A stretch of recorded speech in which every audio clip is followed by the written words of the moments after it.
Welcome back to the Sports Source. This segment brought to you by Safety Systems. I get leaflets, mailers, postcards from all these national companies wanting me to switch over to their security systems. I stick with the local company because it's better contract, better deal, better everything. Better installation, better equipment, better people, Safety Systems. Call VFL JJ Surlis. They got a great team of folks over there. VFL JJ Surlis can talk to you about the security options for your home or your business. They do them both. Of course, you'll see those safety system stickers at businesses all over East Tennessee. They can do it for you as well. Safety Systems. All right. Tennessee hired AD Danny White from UCF. He then went and hired his football coach, Josh Heupel. Okay. UCF then hired Arkansas State AD Terry Mohair, I think it's pronounced. He then hired his former football coach at Arkansas State, Gus Malzahn. Some folks think that Tennessee should have gone after Malzahn. Now, I personally don't think he would have taken it. I don't think he would have looked at it and said, yes, that's a safe path back to the promised land. Nevertheless, lots of folks have been asking me who got the better coach. Did UCF get the better coach or did Tennessee get the better coach? Malzahn or Heupel? Chuck, I'll start with you. Well, who has more Power 5 wins is where I would start. And then even though the Auburn people were a little, disappointed the past 2 or 3 years, who's beaten, Nick Saban at Alabama multiple times. So, to me, clearly, if you're trying to set it up on that, Gus Malzahn has got a much better resume, than I would say Josh Heupel. It's more proven.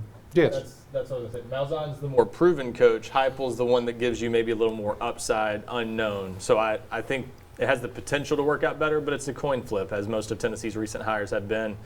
So you'd probably rather have the more proven coach in this case. I think most people would probably rather have Gus Malzahn, but that doesn't mean Josh Heupel won't work out better, and I think, again, there is some upside there.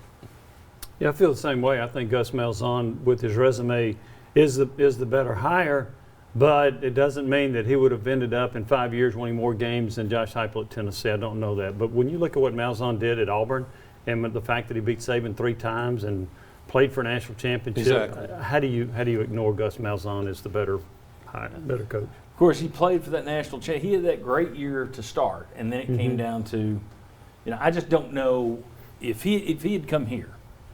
I think he would have probably done what he did at Auburn those last few years. I don't think he was going to inherit a great roster that he was a part of. He was there. They won the national championship. He left. He came back and took that same kind of roster to a national championship game.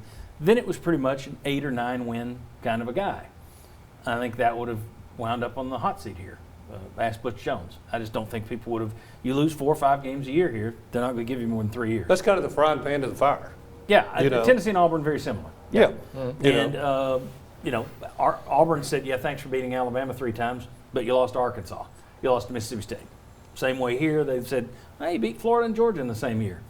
Too bad you lost to South Carolina and Vandy. Now it fell off the cliff here. I'm not saying it didn't fall off the cliff with Butch, but he was despised before it fell off the cliff. Does he still get to 21 million, whatever? Oh, yeah. Right, correct? Yeah. It's guaranteed, baby. Yep. He's happy. Yeah. But if he had come here, I almost think if you'd given me the choice, even though Malzahn's more proven, I would have gone with Heupel. I'm not trying to be Mr. Homer because I don't know if he's going to be a success, but as you said, there's more potential there for an upside.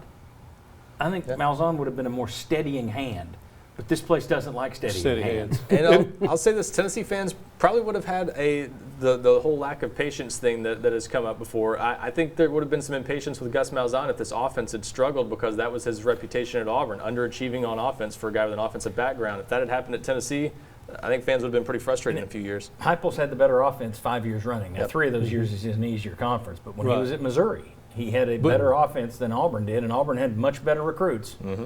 Now, one thing that's interesting, and this is what I hate for Heupel, it's not fair, is I had somebody ask me, well, which guy's going to win more games? Well, good Lord, that's not one's in the SEC, one's in the AAC, which 50% of you don't even know what that stands for. Not the ACC, the AAC. It's one of those new leagues, the All-America Conference.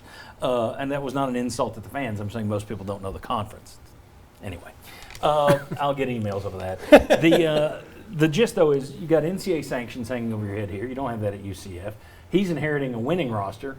Heupel's inheriting a 3-win roster. There's no question Malzahn should have a much better record down there and a much better run at UCF than Heupel will have here. Just about anybody that Central Florida hires should have a better record than Josh Heupel in his first 3 years. Yeah, but Malzahn does need to work on one thing, right? That I heard at least twice he's referred to the University of Central Florida as UFC, kind of like the martial arts He's gonna thing. fight So we got to somebody. get that straightened out, guys. What were you going to say, Chuck? Jimmy, were you going to finish something there? Well, just that I think that the situation in Central Florida, you touched on it. The schedule's going to be easier. You're inheriting a better situation right there with your roster. You got a quarterback coming back. I mean, everything is set for Central Florida to continue to have success in that particular conference in that situation. And it's, to me, winning 10 games at Central Florida would be like Tennessee winning 7 maybe, But somewhere but- there. Yeah, agreed. Malzahn wins more games in 2021, no question. But if you're asking me career wins, I'll take Heupel because Malzahn probably gets a better job than UCF in a couple years and moves on. Yeah, I don't see him being there in 5 years. Yeah. He'll use that as his launching pad to another Power 5 gig. But Central Florida next season, Boise State, Louisville, Navy, Cincinnati, there are some, tougher opponents than what you might think without knowing who they play. All right, did you folks see what VFL Jay Graham tweeted this week? For shame, for shame. Treason from a VFL. We'll tell you what that is next. Come on back.